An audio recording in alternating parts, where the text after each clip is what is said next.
Assalamualaikum warahmatullahi wabarakatuh. Halo Sobat Rupiah, apa kabar hari ini? Semoga semuanya dalam keadaan sehat. Dan senang sekali saya Selakoni menjumpai Anda dalam satu program terobosan baru dari Bank Indonesia Provinsi Gorontalo.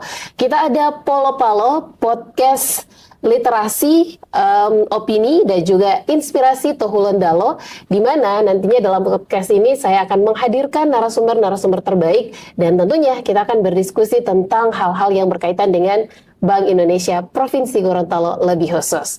Nah, sekarang bersama saya sudah hadir dua narasumber yang dimana kita akan fokus membahas tentang bagaimana Bank Indonesia Provinsi Gorontalo memfasilitasi UMKM. Dan untuk itu sudah hadir bersama saya ada Mas Abiyu Genta dari Bank Indonesia Provinsi Gorontalo dan ada Ibu Isnawati Lahude Muhammad SPD MPD.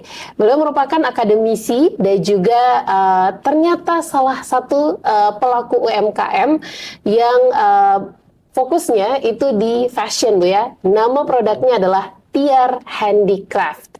Nah, kenapa saya bilang ternyata? Karena Sobat Rupiah, saya secara pribadi kenal Ibu Isna ini adalah seorang akademisi aktif di salah satu universitas di Gorontalo. Dan akhirnya terjun, Bu ya, menjadi pelaku UMKM. Nah, mungkin sebelum saya ke Mas Abiyu, saya ke Ibu Isna sebentar ya. Ibu mungkin bisa diceritakan bagaimana awal mulanya Ibu yang tadinya sebagai akademisi akhirnya terjun nih menjadi salah satu pelaku UMKM sukses ya. Saya bisa sebut seperti itu di Gorontalo khususnya. Baik, terima kasih Mbak Sela. Assalamualaikum warahmatullahi wabarakatuh. Apa kabar Sobat Rupiah? Ya. Baik, untuk menceritakan sedikit perjalanan saya kenapa kemudian terjun ke bidang UMKM, terutama fashion, itu ceritanya agak panjang Mbak Sela dan Mbak Biu, tetapi jadi memang setelah lulus SMA dulu itu saya sempat kursus menjahit. Jadi pada dasarnya fashion ini sudah ada dari dulu di diri saya, tetapi kemudian saya lebih menemukan hal yang lebih menarik, yaitu dunia makeup. Sehingga untuk fashion ini, bakat saya di fashion ini sedikit terpendam. Saya beralih ke makeup dan fortunately itu sangat mendukung pengembangan diri saya dan saya berkembang, menurut saya itu saya berkembang menjadi salah satu profesional MUA di Gorontalo yang cukup bisa diperhitungkan karena waktu itu saya menjadi pertama lulusan Marta Tilaar International Beauty School Bandung. Kemudian setelah saya menjadi akademisi, waktu berlalu dan seterusnya, akhirnya saya seperti dejavu ya, seperti dipertemukan kembali dengan bidang ini yang sudah lama saya rindukan. Di tahun 2018 akhir itu menjelang 2019, saya dan teman saya menjalin mitra, kita sepakat untuk membuat kolaborasi menamakan brand kita Tiar. Jadi Tiar itu adalah akronim dari Isnawati dan Aris Jamil. Iya, itu teman saya saat itu. Tetapi kemudian pada perjalanan bisnisnya beliau menemukan passionnya sendiri dan kita memutuskan untuk berpisah secara baik-baik seperti itu. Jadi fashion sebenarnya bukan dunia baru buat saya, ini sudah pernah ada sebelumnya. Dan saat memulai usaha sendiri, saya tidak langsung memulai dengan fashion Mbak Sela. Jadi saya awalnya itu memulai bisnis dengan produk kerajinan. Makanya kita waktu itu menyebutnya Tiar Handicraft. Tepatnya eceng gondok. Ya, jadi saya membuat aneka produk eceng gondok dan alhamdulillah di tangan kami eceng gondok itu berhasil naik kelas. Wah, ya. keren. Lemahnya saya di situ, saya tidak bisa terlibat langsung dalam proses produksinya. Jadi saya merasa seperti ada jarak, ada gap antara saya dan produk karena saya tidak bisa membuat produk yang benar-benar sesuai dengan imajinasi saya, sehingga saya memutuskan untuk beralih ke produk fashion. Kalau fashion kan sekarang saya juga terlibat langsung, mulai dari idenya sampai dengan proses pemasarannya itu saya bisa melibatkan diri secara maksimal seperti itu Mbak Sela. Keren ya.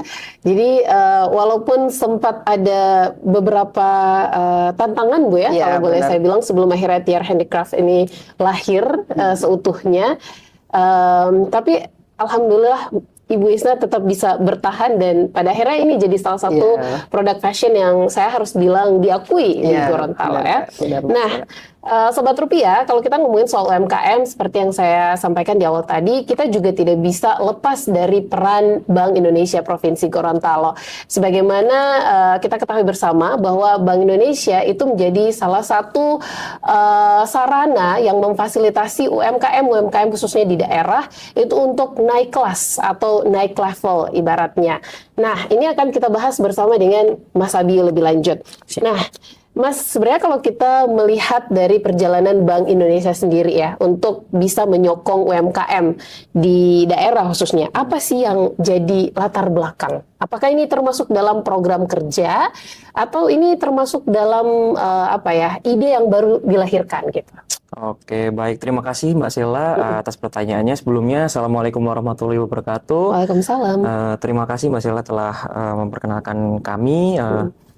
Jadi terkait dengan pertanyaan Mbak Sela nih, sebenarnya itu kenapa sih Bank Indonesia itu ngurusin UMKM? Apakah memang ini menjadi program kerja dari awal terbentuknya BI? Kalau misalkan ditanyain sekarang, ya memang program kerja kita salah satunya adalah untuk mengembangkan UMKM, Mbak.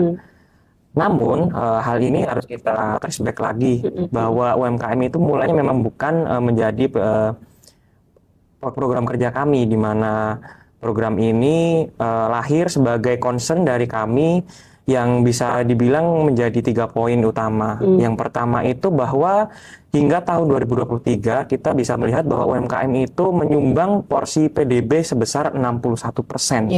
Itu merupakan angka yang cukup besar, di mana hal tersebut menunjukkan kalau misalkan UMKM itu menjadi sektor penggerak perekonomian di Indonesia, memiliki semacam peran penting dan krusial untuk mempertahankan perekonomian Indonesia menjadi jauh ke depan. Selain itu, fakta menarik juga, di tahun yang sama, UMKM itu menyerap 97% tenaga kerja, Mbak.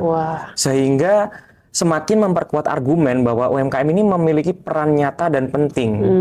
Lantas poin keduanya adalah sesuai dengan mandat Bank Indonesia untuk menjaga stabilitas nilai rupiah, menjaga stabilitas sistem pembayaran, dan menjaga stabilitas sistem keuangan, Bank Indonesia perlu untuk memastikan bahwa perekonomian di Indonesia itu tetap tumbuh dan berjalan, sehingga tujuan-tujuan yang saya sebutkan sebelumnya dapat tercapai. Dan yang terakhir adalah berkaitan dengan visi Bank Indonesia untuk memiliki kontribusi nyata terhadap perekonomian di Indonesia. Kurang lebihnya secara rangkuman seperti itu, Mbak. Wah, jadi kita akhirnya jadi tahu, Bu, ya, kenapa Bank Indonesia ini termasuk salah satu yang menyokong secara besar-besaran ya, Mas, boleh disampaikan.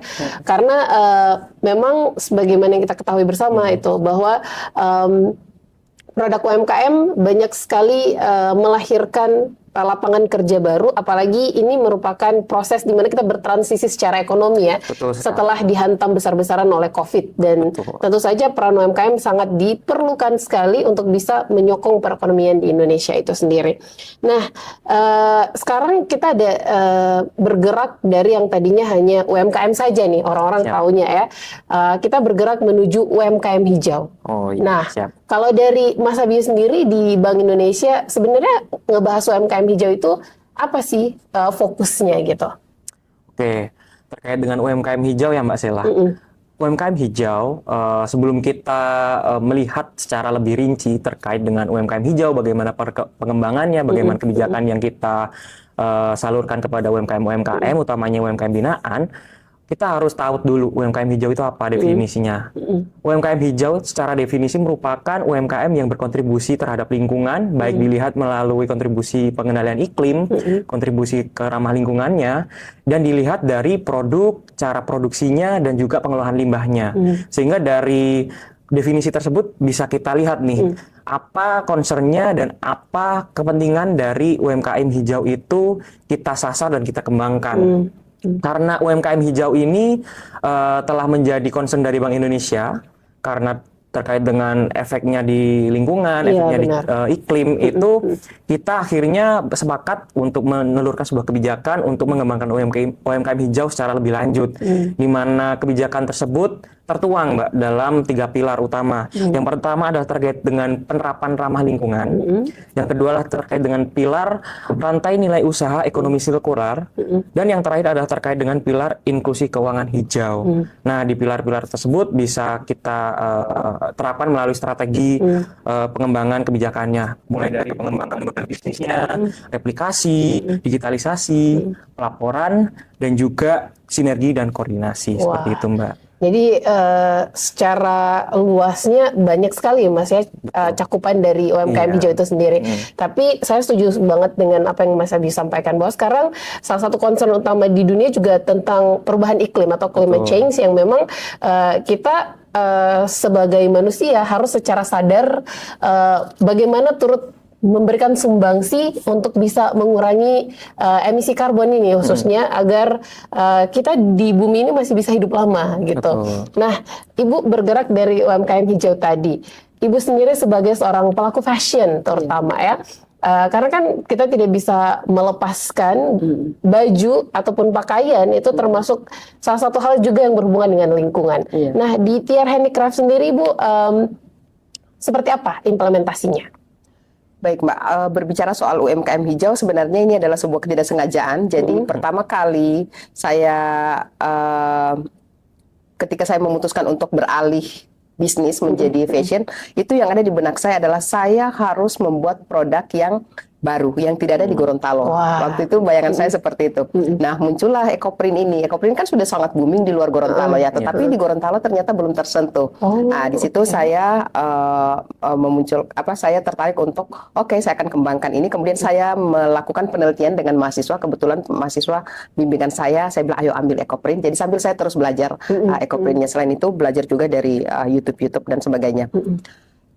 Pada saat itu saya semakin tertarik karena ternyata Ekoprint sangat ramah lingkungan seperti itu, benar-benar ramah lingkungan, pewarna, penggunaan warna dan sebagainya itu saya merasa kan kenyamanan pegawai saya adalah kenyamanan saya juga. Jadi mereka even tanpa sarung tangan itu aman Mbak dengan pewarna-pewarna alam tadi. Sebaliknya dengan pewarna sintetis tentunya itu sangat berbahaya dengan keamanan tangan mereka ketika bersentuhan secara langsung seperti itu. Di situ saya merasa, ini sepertinya ada nilai plusnya begitu. Saya ikut berkontribusi dalam menjaga kelestarian lingkungan, karena seperti yang kita tahu saat ini dunia fashion itu salah satu penyumbang terbesar juga untuk sampah plastik di Indonesia bahkan di dunia seperti itu. Nah, ini kemudian menurut saya menjadi salah satu nilai plus dari usaha ini. Kemudian tantangan yang saya hadapi adalah di awal itu saya selalu berhadapan dengan konsumen yang biasanya selalu mengatakan kepada saya bahwa ini bagus sih Bu Isna, tapi sepertinya warnanya tidak laku di Gorontalo seperti itu, karena seperti yang kita tahu bahwa Gorontalo itu ciri khasnya untuk beberapa kalangan tuh cenderung suka yang warnanya lebih menonjol. Iya, warna cerah, sesuai warna adat. Iya, katanya sesuai warna adat. Gitu ya. Tetapi menurut saya itu justru kesempatan saya untuk mengedukasi masyarakat bahwa halo, kita juga punya pilihan ini kok, karena setiap orang itu punya selera yang berbeda, dan selera satu orang tidak mungkin bisa tercover oleh satu buah produk atau satu jenis produk seperti itu. Sehingga menurut saya dengan hadirnya Ekoprint dengan warna-warna soft karena menggunakan pewarna alam, itu menjadi jawaban tersendiri buat konsumen lainnya seperti itu. Dan saya terus maju. Menurut saya itu seperti seperti jadi penghalang justru tidak jadi penghalang. Itu tidak jadi penghalang buat saya, dan saya terus maju, dan alhamdulillah saya berada di bawah binaan Bank Indonesia. Pertama kali saya mendapat dukungan luar biasa dan menjadi lebih semangat buat Ekoprint adalah saya mendapat pesanan souvenir dari Bank Indonesia 250 pieces kalau nggak salah. Waktu itu luar biasa sekali. Bayangkan kita lagi membangun branding supaya bisa dipercaya oleh masyarakat Gorontalo, dan kita mendapat orderan sebanyak itu. Yang secara tidak langsung itu menjadi sarana saya untuk mempromosikan produk saya. Karena produk itu kan akan dibagikan kepada beberapa masyarakat Gorontalo yang memang sesuai dengan peruntukan dari program Bank Indonesia lah. Tapi saya tiba-tiba di WA dari beberapa orang, saya dapat kainnya, saya dapat kainnya, kemarin dapat ini karena ikut di Bank Indonesia dapat ini. Wah, itu luar biasa sekali. Seperti even mereka belum berminat untuk membeli, tapi ketika mereka dikasih kan mereka jadi interest terhadap produk itu. Begitu. Itu tantangan saya yang pertama ketika harus mensosialisasikan warna-warna soft ini untuk kemudian bisa berbaur dengan selera masyarakat Gorontalo. Bisa lanjut dengan tantangan kedua? Boleh, boleh banget. Tantangan kedua adalah ketika saya jualan, orang selalu bertanya, kekhasannya mana? Kegorontaloannya mana? Ciri khasnya apa? Ya, jadi saya itu kalau diberi kesempatan oleh Bank Indonesia untuk showcase di sini, yang lain Mbak diminta bawa barang 1 koper, saya bisa bawa 2 koper. Iya, karena saya ingin sekali mempromosikan. Saya tahu persis bahwa tamu-tamu yang akan datang pada kegiatan-kegiatan di sini itu tamu-tamu luar biasa, sehingga saya memiliki kesempatan gratis untuk mempromosikan produk saya seperti itu. Nah, dari semua masukan-masukan di pameran tersebut, saya melahirkan ini di tahun 2022 Ecoprint Karawa. Oke, yang dicari ternyata harus ada karaonya Mbak di Ecoprint. Sehingga ini menjadi salah satu kekuatan saya bahwa ketika melihat Ecoprint yang ada di seluruh Indonesia, Ecoprint saya akan berbeda karena ada karaonya. Kemudian in another side that ketika melihat karao di seluruh Gorontalo, produk saya juga akan berbeda karena ada Ecoprintnya seperti itu. Ciri khas ya Bu. Iya, jadi saya punya ciri khas sendiri, sehingga itu menjadi, menurut saya itu menjadi salah satu keunggulan dari Tiar Handicraft hingga saat ini banyak dikenal dan banyak digemari. Iya, dan ini cantik sekali sih Bu. Saya bukan tipe orang yang suka warna mencolok. Jadi untuk saya prefer ini sih karena memang lebih enak gitu dipandang ya. Bukan berarti yang lain tidak bagus ya. Hanya saja untuk sebagai manusia mamba, yang suka warna-warna soft dan gelap, saya seneng ini. Berarti ini Ecoprintnya yang ini Bu ya? Iya. Jadi Ecoprintnya menjadi dasar warnanya, kemudian karaonya menjadi point of interestnya. Jadi saya kemarin waktu ikut kurasi Shopee Object itu dikurasi oleh salah satu kuratornya itu Jennifer dari Amerika. Beliau sangat tertarik dengan produk ini karena menurut beliau saya membuat Ecoprint sangat berbeda. Sebelumnya beliau memberi materi itu kepada kita dan saya takut sekali karena beliau selalu menyinggung Ecoprint. So why Ecoprint? Why Ecoprint seperti itu? Katanya sekarang itu banyak sekali yang membuat usaha Ecoprint. Tapi why? Kenapa? Apa yang spesial dengan Ecoprint seperti itu? Jadi saya sudah insecure duluan. Tapi pas presentasi satu-satu, saya memastikan bahwa produk saya spesial karena poin-poin yang saya sebutkan tadi, dan beliau sangat tertarik, sangat interest. Itu luar biasa karena semua peserta itu takut banget dengan Ibu Jennifer itu, ya benar, karena beliau sangat frontal untuk mengkoreksi. Tapi saya mendapat apresiasi luar biasa. Bahkan beliau bilang kalau ada kesempatan untuk high fashion di Amerika, kamu harus ikut. Agree Bu ya. Jadi kita harus mendukung UMKM itu go global ya, apalagi ibaratnya untuk industri fashion sendiri Bu ya, karena pengetahuan kita juga yang paling banyak melenggang di dunia internasional itu pasti yang sudah punya brand-brand besar ibaratnya. Jadi kalau banyak lahir dari UMKM itu satu prestasi yang luar biasa. Nah, tadi sudah disinggung Sobat Rupiah oleh Ibu Isna, bagaimana peran Bank Indonesia dalam mendukung UMKM itu sangat besar sekali dengan memberikan kesempatan yang ibaratnya seperti menang lotre ya. Betul. Nah, kita langsung ke Mas Abiyu kalau untuk ini. Bagaimana sih Mas mungkin bisa dijelaskan peran Bank Indonesia sendiri dalam mendukung UMKM? Apakah melalui pesanan-pesanan ini atau justru lebih luas lagi? Baik, kalau misalkan dukungan dari Bank Indonesia selain memesan orderan ke Bu Isna ya, itu menjadi salah satu dukungan kami. Namun kebijakan utama kami bisa dibilang terbagi menjadi 3, Mbak, yaitu fasilitasi, pendampingan, dan pemberian bantuan. Terkait dengan fasilitasi, kami mencoba untuk memberikan fasilitas terbaik kepada UMKM kita, utamanya UMKM binaan. Dalam hal UMKM hijau, ada mulai dari fasilitasi Green SOP, fasilitasi sertifikasi produk utama maupun produk penunjang untuk sertifikasi hijau, maupun sertifikasi lain yang digunakan untuk melengkapi kebutuhan-kebutuhan UMKM agar bisa diakui menjadi UMKM hijau. Kemudian terkait pendampingan seperti apa sih Mbak? Nah, Untuk pendampingan, kami mulai bisa memberikan pendampingan seperti pendampingan untuk mengikuti event-event, pameran-pameran, utamanya pameran-pameran yang berkaitan dengan UMKM hijau. Seperti misalkan UMKM Tiar pernah mengikuti pameran KKI ya Ibu? Iya, benar. Karya Kreatif Indonesia, Karya Kreasi Indonesia. Di salah satu segmennya itu KKI menyajikan segmen Sustainable Fashion. Nah, dari sisi tersebut kami melakukan pendampingan untuk serta-merta kepada UMKM menampilkan showcasing produk-produknya, utamanya produk ramah lingkungan. Selain itu, kami juga melakukan pemberian bantuan seperti fasilitas untuk alat pengelolaan limbah, kemudian bantuan untuk digitalisasi, dan juga untuk fasilitas alat produksi yang lebih ramah lingkungan, Mbak. Seperti itu. Wah, Menyambung sedikit tadi disampaikan oleh silakan, Mas Biyu tadi, waktu kita ikut KKI, kebetulan ada yang Sustainable Fashion itu, waktu itu panitia mencari produk yang ramah lingkungan untuk dijadikan souvenir kepada pemateri. Bayangin dong, ekoprint di situ kan banyak. Iya, Dari bener. Jogja ada, dari Surabaya dan Jawa tuh paling banyak. Dan mereka memilih dari Tiar dong, dari Gorontalo, karena ada karaonya. Jadi itu spesial, kemudian diberikan kepada pemateri, kemudian dijelaskan di depan, dan kita di-mention tuh bangganya luar biasa.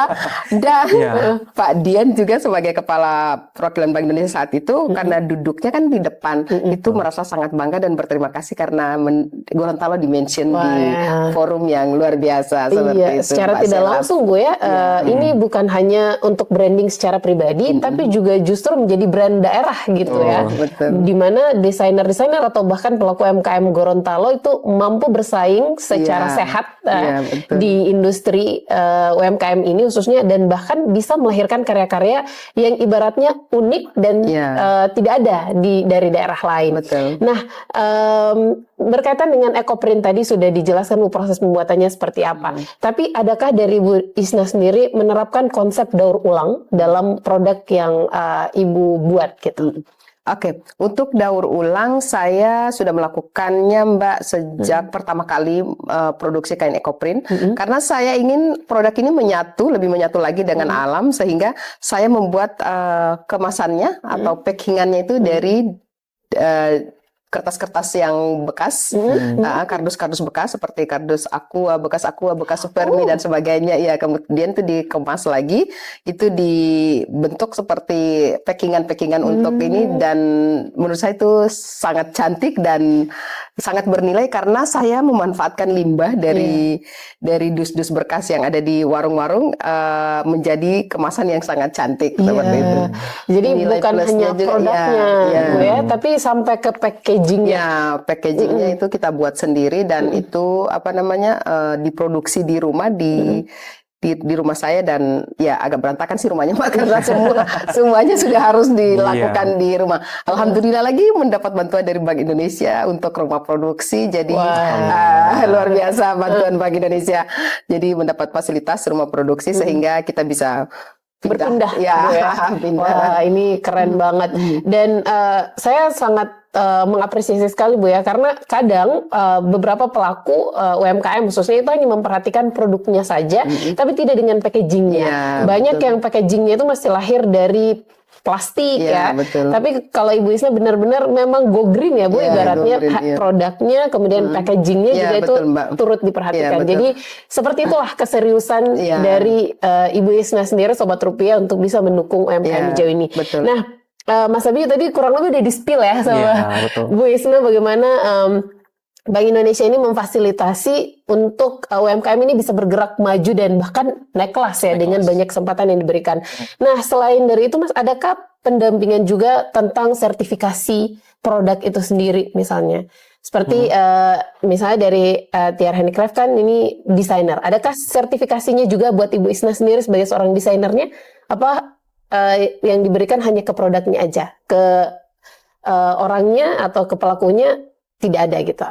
Baik, terkait dengan sertifikasi Mbak, pendampingan kami di sertifikasi hijau, memang secara produk yang kami utamakan, utamanya produk-produk ramah lingkungan. Karena ketika kita mengukur mengenai keramah lingkungannya suatu UMKM atau suatu perusahaan yang ingin disertifikasi menjadi sertifikasi hijau, kita harus melihat bagaimana produk itu dibuat, bagaimana proses produksinya, hingga bagaimana pengelolaan limbah. Sehingga memang sertifikasi ini fokus pada proses produksinya itu sendiri, mulai dari pembuatannya, bahan bakunya, hingga pengelolaan limbahnya. Bahkan kami mencoba untuk next step dalam indikator yang kami coba capai, itu mulai dari bagaimana proporsi gender di UMKM itu, hingga bagaimana pencatatan keuangannya. Karena memang kami ingin memastikan bahwa UMKM-UMKM yang tersertifikasi hijau oleh Bank Indonesia memiliki kualitas tinggi yang kemudian bisa menjadi modal mereka untuk naik kelas dan juga go global. Kemudian bisa menjadi diapresiasi oleh masyarakat, bukan hanya masyarakat Indonesia, namun juga masyarakat internasional, seperti itu, Mbak. Itu kalau secara produknya, Mas. Kalau secara kesempatan untuk personnya atau pelakunya, adakah dari Bank Indonesia juga diberikan? Seperti misalnya Ibu Isna diundang jadi pembicara, atau misalnya ada pendampingan lebih khusus lagi ke pelaku UMKM-nya gitu? Pendampingan dan juga kesempatan itu tentu saja terbuka dan juga kami berikan kepada UMKM-UMKM binaan kami, tak terkecuali Bu Isnawati. Sehingga kami melihat bahwa sepak terjang Bu Isna ini memang produktif, baik menjadi UMKM secara umum maupun pelopor UMKM hijau itu. Sehingga berdasarkan pengalaman-pengalaman kemarin, kami memberikan kesempatan bagi seluruh UMKM untuk belajar dengan Bu Isna, dan Bu Isna untuk tetap berkembang, baik itu di kesempatan pameran seperti di KKI, kami berikan fasilitas dan juga pintu yang seterbuka mungkin untuk Bu Isna dan juga UMKM lain untuk berkembang, seperti itu. Oh, jadi fasilitasnya ketika UMKM ini sudah lebih besar, maksudnya dia yang akan jadi motorik penggerak untuk UMKM lainnya biar bisa setara atau bahkan bisa lebih lagi ya gitu. Betul. Nah, Ibu, ini kan sebagaimana tadi sudah disampaikan ya tentang Ekoprint dan juga bagaimana proses pembuatan. Nah, dari strategi pemasaran sendiri, selain melalui Bank Indonesia, Ibu Isna sendiri seperti apa sebagai pelaku UMKM-nya? Oke, baik, Mbak Sila. Untuk strategi pemasaran sendiri, saya itu alhamdulillah saya sangat bersyukur bahwa Tuhan selalu memudahkan langkah saya, dan untuk pemasaran hari ini saya sudah terbranding lebih dulu sebagai profesional makeup artist di Gorontalo, sehingga alhamdulillah followers Instagram banyak, di Facebook banyak, kenal juga dengan beberapa pejabat. Jadi ketika saya mendapat kesempatan, yang pertama saya lakukan adalah person to person. Jadi ketika saya mendapat kesempatan untuk misalnya dihubungi oleh Sespri Ibu Wali atau Sespri Bu Gup, nanti Ibu mau make up tanggal sekian, saya sudah menyiapkan produk, jadi sekali jalan bisa terlampaui sekaligus benar. Ya, dua benua ya. Jadi pas datang sambil make up saya akan memperkenalkan, Ibu saat ini saya juga lagi konsen membuat produk yang seperti itu. Langkah cerdas, Bu ya. Ya, jadi itu akan jadi semacam hadiah dari saya untuk Ibu yang saya make up waktu itu, saya rias saat itu. Dan menurut saya kan kita foto ya, pastilah foto, setelah itu foto benar. Kemudian itu yang di-upload ke sosial media. Nah, menurut saya brandingan seperti ini tuh sangat berdampak, karena itu seperti apa ya, kalau pola itu kita from up to bottom seperti itu. Jadi sasarannya dari atas ke bawah ya. Nah, setelah saya berhasil menguasai pasar atas ini, setelah saya berhasil menguasai pasar atas ini, saya juga tidak mau dong melewatkan pasar bawah. Sehingga saya membuat produk saya sevariatif mungkin. Jadi sekarang kalau ke galeri saya itu bisa menemukan produk mulai dari harga 35.000. Karena kemarin saya ketika dikunjungi satu rombongan yang mau beli oleh-oleh, saya akhirnya sadar bahwa ternyata mereka pingin beli oleh-oleh, tapi kan duitnya nggak sekuat untuk beli kain seperti itu. Benar. Saya masuk dari souvenir yang harga 50.000, 35.000, 100.000, 250.000, dan seterusnya. Jadi menurut saya ini menjadi salah satu kekuatan saya dalam strategi pemasaran, karena memang saya tidak bisa melepaskan pembeli yang duitnya terbatas misalnya seperti itu, sehingga saya mau masuk di semua kalangan. Tetapi selain itu Mbak Sela, saya juga memaksimalkan potensi bahwa ada ibu-ibu di luar sana yang punya duit tapi bingung. Kainnya mau bikin apa seperti itu ya. Saya membuat kapal-kapal. Jadi seperti ini atau set-set seperti ini. Jadi misalnya saya membuat atasan, kemudian saya sudah memadukan dengan bawahannya. Saya mencari kain karao sebagai atasan, kemudian ekoprintnya sebagai bawahan. Atau sebaliknya, kain karao sebagai kain ekoprint sebagai atasan, kemudian karaonya sebagai bawahan. Ada ibu-ibu seperti itu Mbak Sela, mereka banyak duit tapi mereka bingung. Habis ini kainnya mau diapain? Ini dia, saya sudah siapkan Bu. Mari Bu. Sudah ada di sini idenya sudah ada. Bahkan mereka mau ketika kebingungan mencari desain dan sebagainya, itu saya akan bantu sampai dengan selesai. Seperti itu. Itu salah satu cara saya untuk tetap mengikat kepercayaan konsumen kepada saya. Iya, seperti itu keren ya Bu ya. Saya harus bilang strategi pemasarannya cerdas dengan brandingan diri sendiri dan juga mengandalkan komunikasi efektif yang dimiliki Bu ya, itu bisa sampai ke ranah bawah ibaratnya tersentuh gitu dengan TR Handicraft. Satu lagi Mbak Sela, itu saya selalu berusaha untuk ketika di awal saya sudah mulai terjun ke dunia ini, bidang fashion ini, saya selalu mengenakan produk saya kemana saja saya pergi, seperti itu. Dan saya baru melihat sekarang foto-foto saya, ternyata ekoprint yang saya pakai waktu itu di awal-awal, yang produksi awal itu sangat tidak bagus.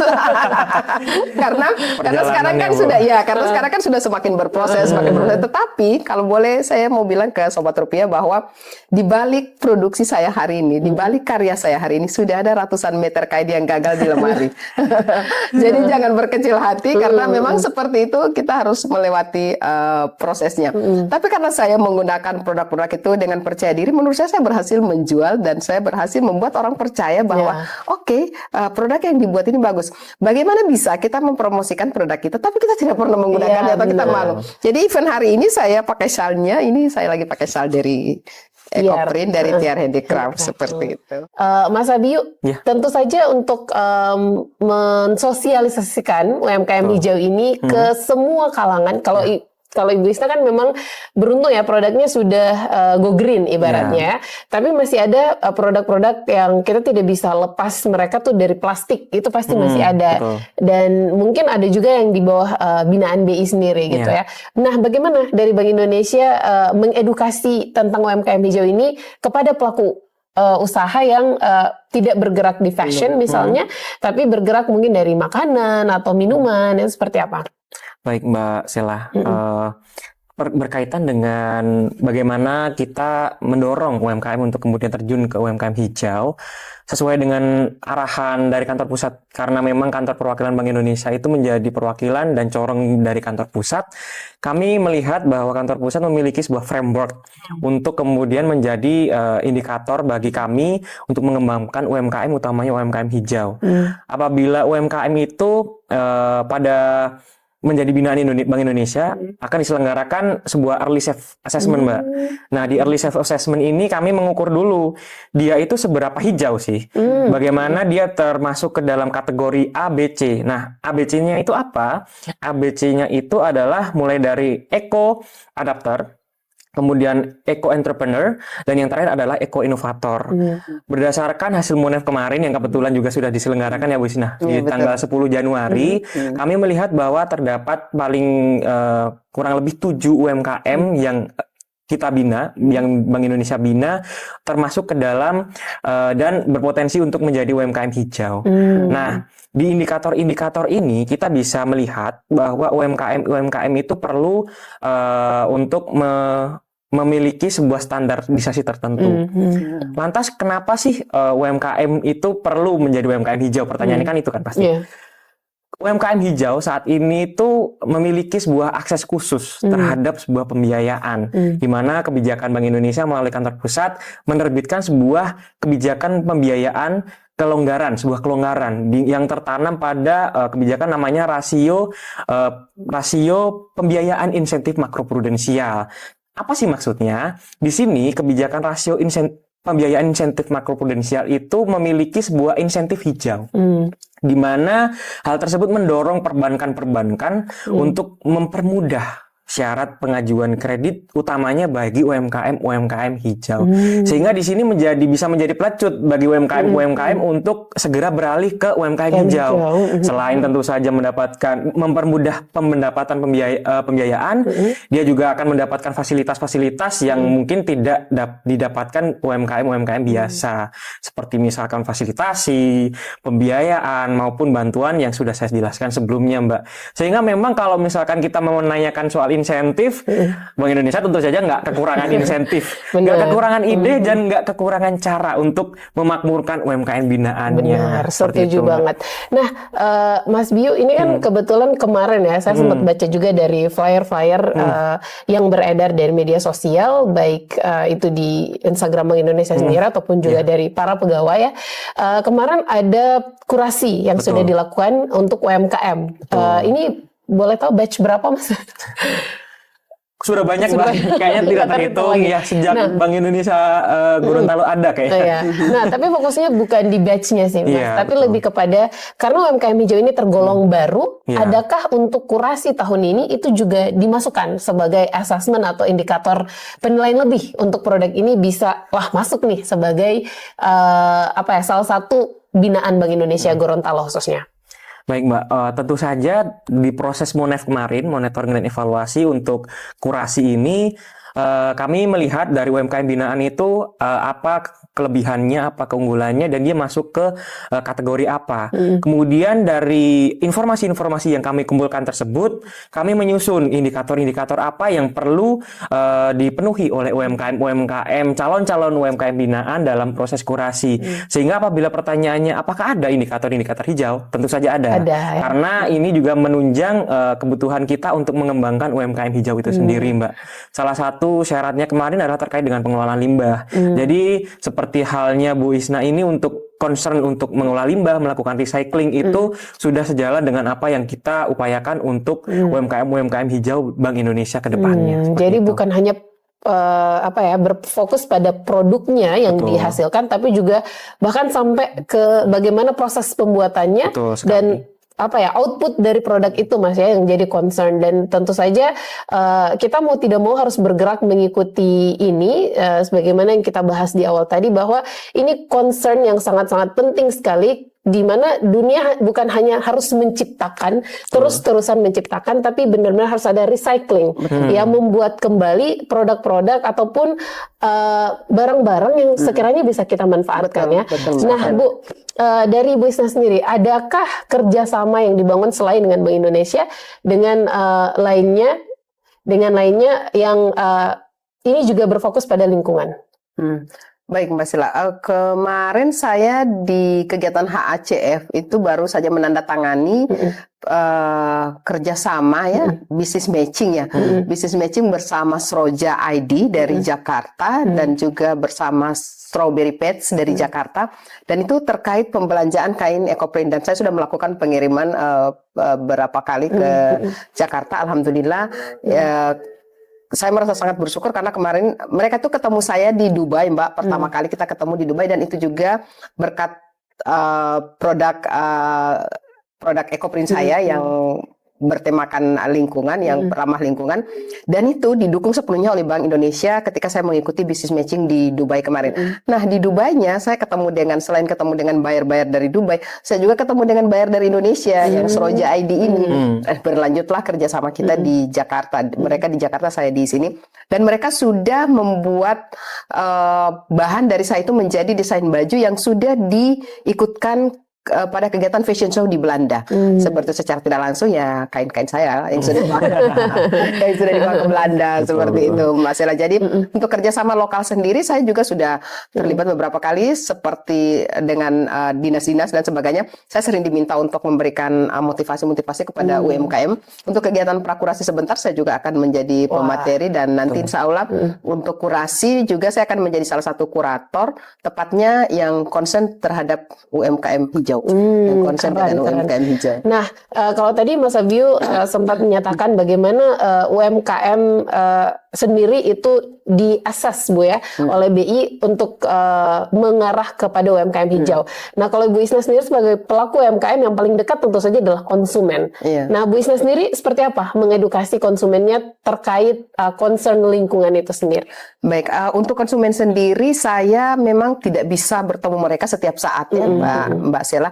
Jadi saya sudah membuat semacam card kecil seperti itu yang berisi tentang penjelasan-penjelasan yang tentunya saya parafrase dan sebagainya sehingga menarik untuk dibaca dan dikemas. Jadi seperti ketika Bank Indonesia memesan ke saya souvenir itu saya packing sangat cantik, saya ikat pakai tali, kemudian pakai bunga sedikit dan semuanya itu ramah lingkungan. Kemudian saya tambahkan di situ kertas yang mengedukasi masyarakat atau konsumen yang menerima produk ini tanpa berpapasan dengan saya, tanpa bertemu muka dengan saya. Mereka sudah bisa mengetahui, oh produk ini ramah lingkungan. Dan tentunya di bawahnya ada quotes bahwa dengan membeli produk Tiar, berarti sudah berkontribusi terhadap lingkungan. Wah, itu luar biasa. Keren.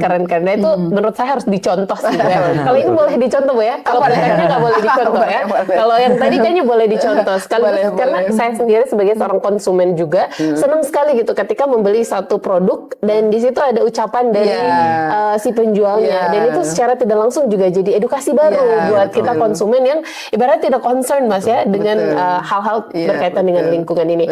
Nah, Bu Isna, sebelum saya menutup nih, Ibu Isna sendiri adakah harapan untuk Tiar Handicraft ini akan seperti apa di masa depan?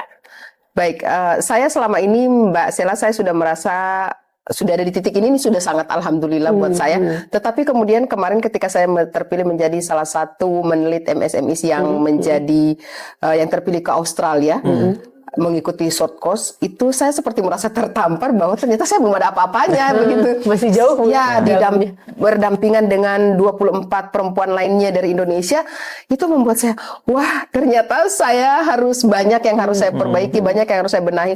Nah ini menurut saya menjadi salah satu tantangan buat saya ke depan. Jadi memang untuk UMKM lainnya, saya berharap jangan terlalu mudah berpuas diri. Jadi kita harus terus belajar, karena ternyata di luar sana itu banyak yang kompetitor kita yang lebih bagus dan lebih baik dari kita. Itu harus membuat kita senantiasa berinovasi, harus berpikir kritis seperti itu supaya kita tidak ketinggalan, karena perputaran fashion itu sangat cepat.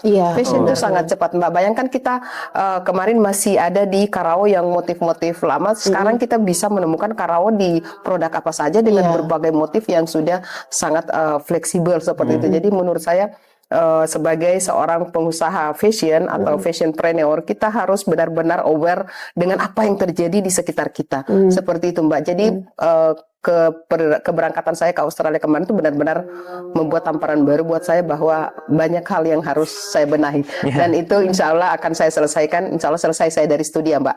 Saya masih menyelesaikan studi dulu. Butuh istirahat ya. Nggak apa-apa, sembari studi, sembari menikmati, dan juga siapa tahu tiba-tiba ada ide-ide baru yang justru lahir sembari studi tadi ya.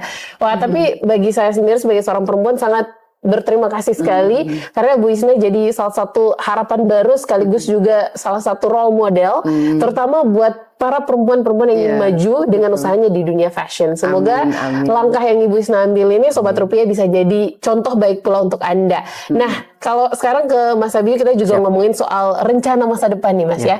Nah, dari Bank Indonesia Gorontalo sendiri, adakah rencana untuk bisa memperkenalkan lebih banyak produk atau juga layanan keuangan untuk mendukung UMKM hijau dalam waktu dekat ini atau lebih khusus di tahun 2025 ini?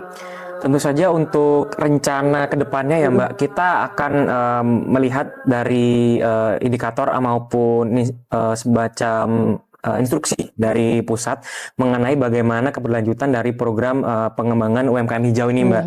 Karena kami melihat bahwa trennya itu Bank Indonesia saat ini memang sedang gencar-gencarnya untuk mengembangkan UMKM hijau, baik dari pusat maupun dari perwakilannya masing-masing atau perwakilan. Sehingga kami melihat akan lebih banyak lagi produk-produk, baik itu produk mengenai keuangan, produk juga mengenai pengembangannya.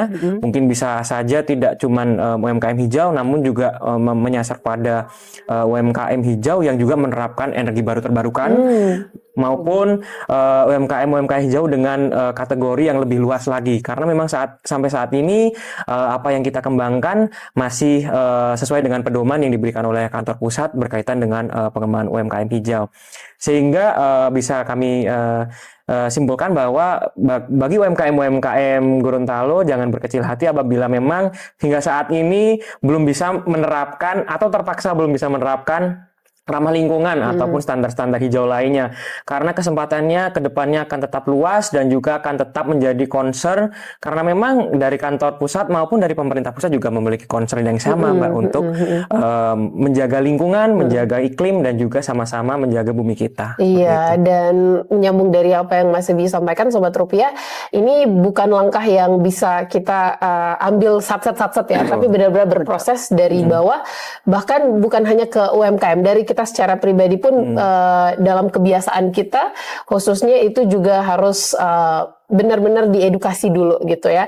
Nah, sembari kita menata diri, sembari produk-produk UMKM ataupun juga layanan keuangan ini bergerak menuju hijau, ya tentu saja dalam proses ini ya kita sama-sama nikmati tanpa harus merasa terbebani gitu ya. Karena kalau kita semakin terbebani justru kita tidak akan melahirkan apapun pada akhirnya ya.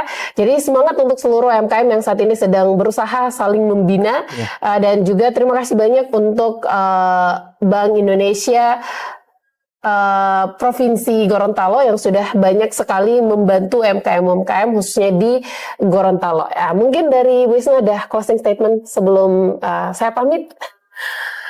Baik, Sobat Rupiah, closing statement dari saya adalah jangan pernah berhenti belajar, karena di luar sana banyak sekali yang bisa kita pelajari. Jangan pernah merasa gelasnya penuh, karena kalau sudah penuh itu nggak akan pernah bisa diisi lagi. Terima kasih. Terima kasih banyak. Dari Mas Bio mungkin ada yang mau disampaikan?